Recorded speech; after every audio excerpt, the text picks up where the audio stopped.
NBA playoff picture is coming into full focus. We have all but it looks like one matchup set for Monday. So the playoffs start Monday. We get a break this weekend. No real sports going on this weekend other than UFC 252. So I want to break it down, go over the different matchups, and just give a little highlights of what I think about who's going to be playing and just the bubble so far. So in the East, we have Milwaukee with the 1 seed, Orlando Magic with the 8 seed. Toronto Raptors are coming at the 2, playing the Brooklyn Nets at the 7. Boston and Philly at the 3 and 6, and then Miami and Indiana with them 4 and 5. This is the Eastern Conference. So all 8 seeds are set, and this looks really, really exciting. I mean, I go straight to that Miami-Indiana matchup, and you got Jimmy Butler, Jimmy Buckets for, the Heat leading them, and then you got, Victor Oladipo, the most interesting person in the world, and TJ Warren, who has been killing it inside the bubble. And, him and TJ and Jimmy kind of got this little beef, and so it'll be exciting to see them go head to head in the first round. Boston, Philly. I know Philly is, the process ain't really working out. Their stars are hurt as they usually are. And so it has a little bit of the luster off of it, but I think it'll still be a strong series, something that we want to see, a matchup that we've seen already. And so it's exciting to get those going. Man, I wish KD and Kyrie were playing. This Toronto-Brooklyn matchup would be so saucy.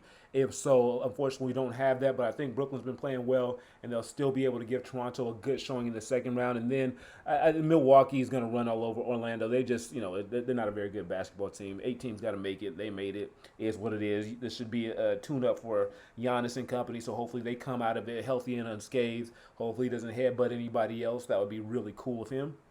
And so, but looking at those matchups, man, those are exciting. Boston, Philly, Miami, Indiana, I know I'll be watching those. Definitely, those will be hotly contested. And so I feel like we're getting a nice playoff picture in the Eastern Conference. Going over to the West, we have all of our matchups except for the 8 seed, and that's a playoff game. So we have the play-in game. The 8 seed right now is Portland. They are going to be playing against the Memphis Grizzlies. Remember, they had that weird rule that if you finish within 4 games of the 8 seed, then there would be a play-in game, and so that's what we have, and that's going to be tomorrow morning. Saturday morning. My days are all messed up. But we get the Grizzlies versus Portland. I think that'll be exciting. Dame's been crushing it. And, we got on the other side, Memphis Grizzlies, you got Ja Morant, the young killer. And so I'm excited to see those two go head-to-head. I think Trailblazers too much. You got C.J. McCollum. You got Melo, of course, coming in with their medium 3.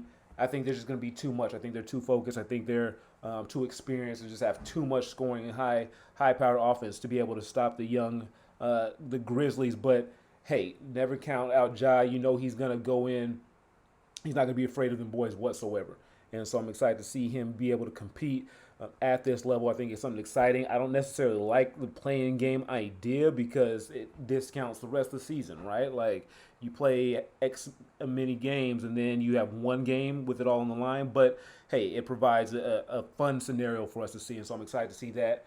That winner of that series, that play-in game is going to play the Los Angeles Lakers, who have been struggling as of late on the offensive side, which isn't that great, but defense has been pretty solid. So, we'll see who gets the 8 seed, and then I'll be able to talk more about that series in particular. The 2 and the 7 gives us the Clippers and the Mavericks. I think that's going to be tough for the Clippers, man. Man, that boy Luka can play, man. That's all I'm gonna say. That boy Luka can play, and so it's going to be exciting to see him go up against Paul George, go up against Kawhi, and see what he can do on this level. Obviously, that Porzingis too. I think the Clippers will come out on top, probably 4-2, but it's going to be an exciting series nonetheless. That the 3-6 matchup, we got Denver, Utah again. Yo, who's going to win this one?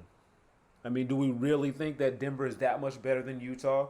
Does anybody really know all the players on either of those teams? I mean, it is Denver and Utah, and so I'm excited to see that Slider Mitchell get down and see what he does in the playoffs this year. And I think Utah can do it. I would not be surprised if they got that dub in this series. And then we got Oklahoma City and the Houston Rockets, and this is the awkward bowl because we have Russell Westbrook, coming to play his old squad, Oklahoma City. And yeah, because Oklahoma City, they had, and obviously you have CP3, right? CP3 got the trade out of LA from the Clippers. He forced his way into Houston, and they tried that thing for a couple of years, and that thing didn't work out too well. And then they went off and shipped him off over to to Oklahoma City for Brody. And Brody was supposed to be the franchise. He was supposed to, have Oklahoma City on his back, and they swapped, and now they're here, gonna play each other. I think it's very surprising that Oklahoma City performed this well. I think no one expected them to perform this well. 44 and 27, man, that's crazy, right? Brand new team, basically. CP3 obviously had injury issues the last couple years. That's what kept Houston back a little bit, but he's been healthy. He's playing like the old CP3. CP3 he is my favorite player. LeBron is my guy, but CP3 is my favorite player, and so I'm excited to see what he can do in the playoffs. And I don't trust Houston. I never have. So I do think they have more talent. I do think they eventually win because of that. But you know what I mean?